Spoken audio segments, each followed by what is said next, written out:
All right. Well, I suppose we can review things from last time. The one thing that's on the notes, which Lee has crossed off, is updating some of the content in the RFC process proposal, including the point about the numbering system and decisions. So I'm guessing that PR is ready for another pass of review and feedback. I will grab that link and drop it into the chat for reference. But I suspect, especially since Lee isn't here, we probably just want to do that over the course of the next week. So how about I add that as an action item, that TOC reviews RFC. Yeah, I actually read through it and found it reasonable. The only question is the numbering, and that's still there's no update. So we just have to decide for one thing. I don't care. Oh, okay. Can also use quits, and that's it. That nobody has to. Okay, thanks, Stephan. Yeah. And also, I think it doesn't make sense to reiterate more and more and more often. We just should merge it and then try it out with one of the next proposals, and then it can be shaped up over time. Great. So sounds like a plan. I didn't review it, but I'll review it in the next day or two and say yes. I anticipate, like, I'm not worried about this at all.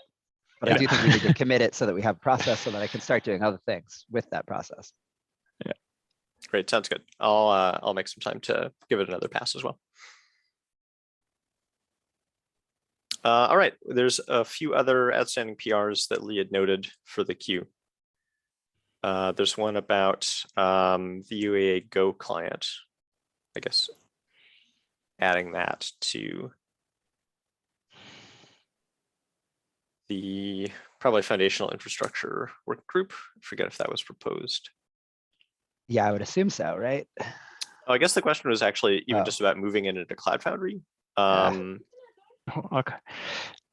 Oh, it is proposing it for the foundational infrastructure group, but then there was a side question about, like, should we move it?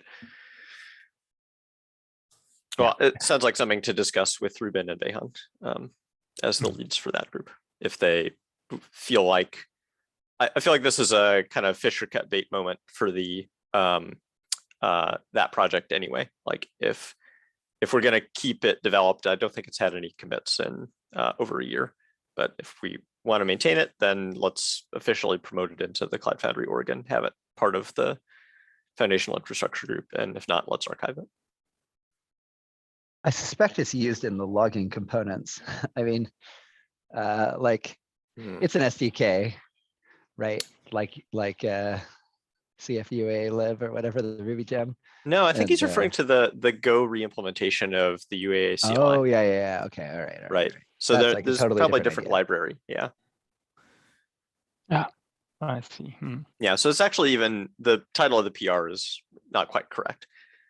I mean, it's another UAA command line tool written in Go for better distribution, but it's not the Go client library. I just renamed it there. Oh, perfect.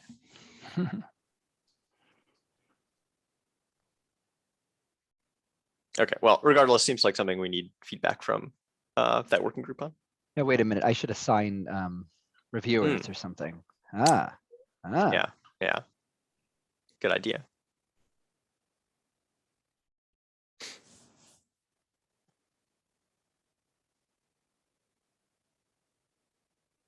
Sorry, what's Behan's username? Does anybody remember how I add? How do I spell? Is this going to autocomplete? Is it just at Behan? Oh, wait, there it is. There it is. Yeah, it's in the list. All right. Great. 2 people have been assigned. Yeah.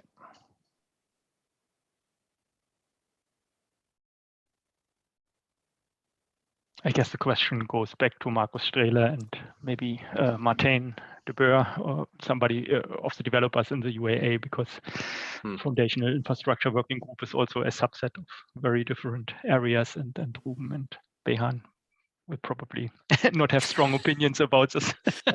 Yeah, what do you folks want to do? Yeah. interesting how that cycles around. Yeah. Well, it'd be good to get explicit verification that they want to support it. Cool. And then the last thing that Lee had noted as a PR to review is this other one from Marcus about adding UA pipeline project, which again, I guess is just adding that repo and then pointing out what it contains. As this is another case, this does seem to be a private repo, which potentially has some credentials in it.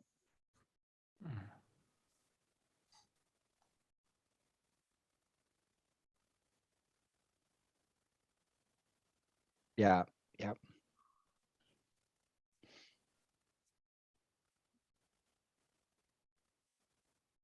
Where did we land on private repos? Like I wanted to list them in the working group, but in a separate section at the bottom. I think, did we end up doing that for the app runtime platform group for some of their? Yes, we did that. Okay, so this is totally allowed. We just have to decide. I mean, presumably if it's being currently used to cut public releases, then it belongs in there.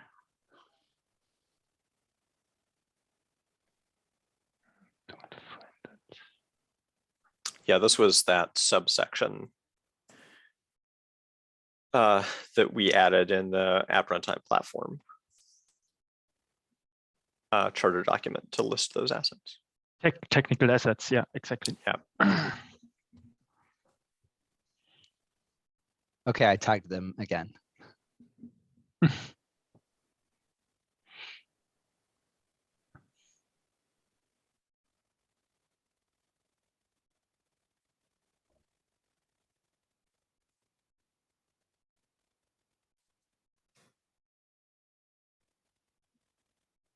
Great.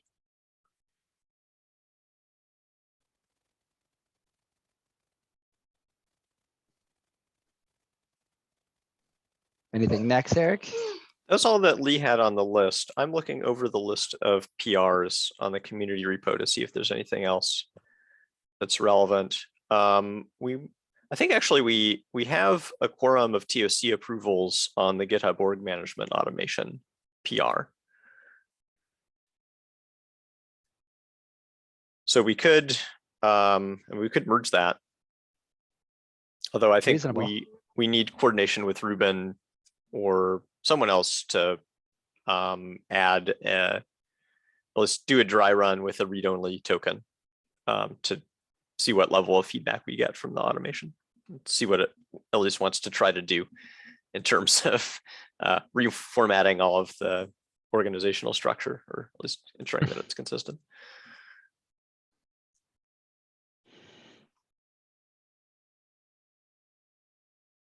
I see. So you're proposing we trial it a little bit in a more online way with Ruben before we commit it, just in case there's a problem with the process. Well, I think his idea was we commit this, but then the missing parameter is the API token. And instead of just giving one with owner-wide permissions in the org right off the bat, we try it with a read-only token first. So then presumably it can read everything out of the Cloud Foundry org. But if it wants to apply any corrective actions to converge it to the configured state, then it would run into an error and we would see that. Cool.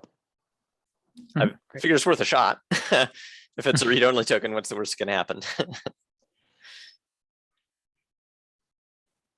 Worst that can happen is it can boot up and be like, unable to proceed, will not try anything due to read-only token.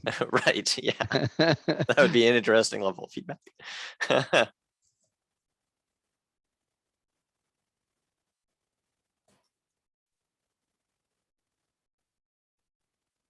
We can merge this then, you're proposing, right? Yeah. I mean, it's met our criteria. Do you want to do it while you're sitting in front of it, Eric? Yeah, sure. Okay, if this breaks everything in the org, it's definitely Ruben's fault. Yep.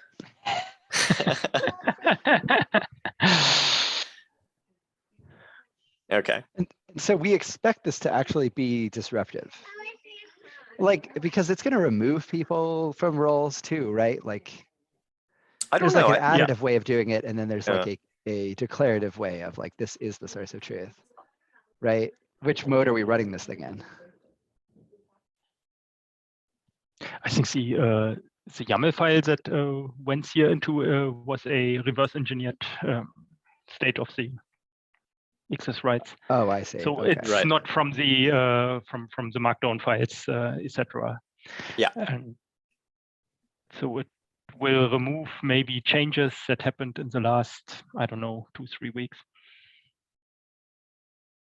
Okay. What value are we getting out of that then? I mean, we're not like refactoring the team structure to match the working groups. We're not like, Well, now we have a declarative statement of all of that structure in that or Cloud Foundry YAML that's also checked in. And so that's now a PRable resource that we have an audit trail in I the guess so. community repo for. Sure. So we can then PR changes to get it to converge Right. closer. Mhm. Yeah. So now that is the source of truth for all of the organizational structure. And I think there were some ideas. Yeah, maybe also generate the parts of the markdown out of it or something like that in the future.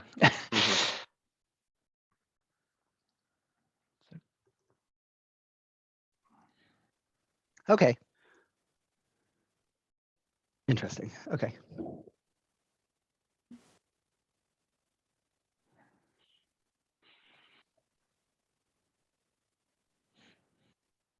All right. Well, it is merged. So we can see what happens when it runs, I guess, without a token.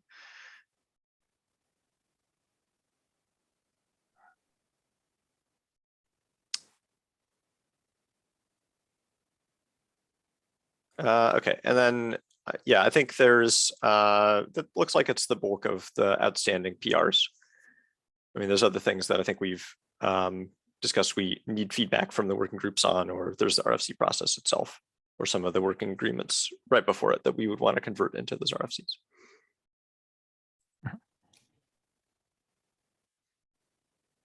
All right, well, I guess we can move on to the next topic, the working group charters. I hadn't seen any responses from the working group leads about adopting more of the doc repos. But everyone should be coming back from break now. So over the next week, I'll just give people another nudge to provide feedback on that. Great.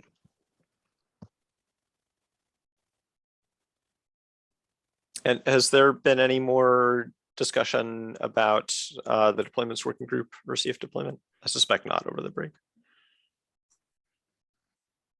No, not yet.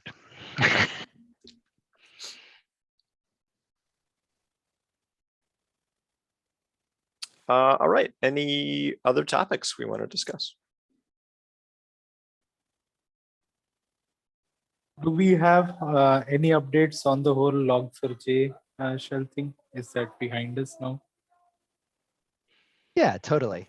I guess the consolidated update there is that we cut open source UA and Credhub releases that fixed and Java buildpack and PHP buildpack that got log4j up to 2.16 relatively quickly. That was like on Monday after the CVE broke, or I can't quite remember, but it was relatively no, because the 2.16 thing didn't even come out until Wednesday as a thing. But like by the end of that week, we had cut both 2.15 and 2.16 compatible log4j open source releases. Then like 2.17 came out, and we determined we were not affected, though we cut some releases anyway just to make sure. But we didn't jump on trying to cut like a CF deployment or a CF for Kate's release, because we weren't actually affected as far as we could tell, so it seemed a little silly. But that will just get picked up. It might have already been cut at this point too. There'll be some consolidated distro that contains that at some point. Thanks, David. The only reason I asked is because I intend to put out like a blog post about this, and thank you for the information. I'll probably tag you on my draft for that. So if you could give Yeah, it a sure. look through. Absolutely. Thank you. Much appreciated.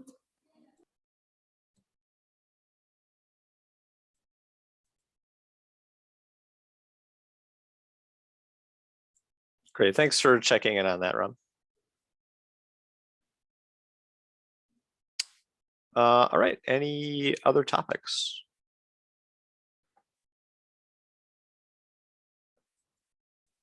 David, while you're here, just a quick question. The ongoing efforts to get the CLI team and OV certificate, how disastrous is this that it's taking so long to get this done? I used to know the answer to that, Chris. I don't remember anymore. I mean, I think the current certificate expires in 2022. Right, so it's not expired yet. It's not expired yet, but it's one of those things where you want to start putting out new releases before the new certificate expires, so that like not everyone is affected. Only people who are using older versions and trying to install not latest CLI versions will see a certificate expiration. So that's a good question. You can ask Alex for clarification. Yeah, I think the only question that I want to know is, when does the old one expire exactly? Because 2022, well, we are in it, is quite a large year relative to, you know, we're only like, I mean, I think this should be done very soon. However, I've thought that for a while now. Right, exactly. Like if it expires on January 5th, that would be great to know. If it expires on December 31st, that would also be great to know. Yeah, I'm not sure how I can get insight into that, actually. I imagine you could download it, the MSI file, and like just run a Windows CLI tool on it, and it would tell you the cert on it. Okay. It's got to be extractable somehow. Yeah, right. But I don't have Windows, so I'm guessing I don't know how hard that would be to do. Okay, well, I'll hopefully get that rectified this week. We'll see. Sure, Alex will tell you if you just ask him. Yeah, cool.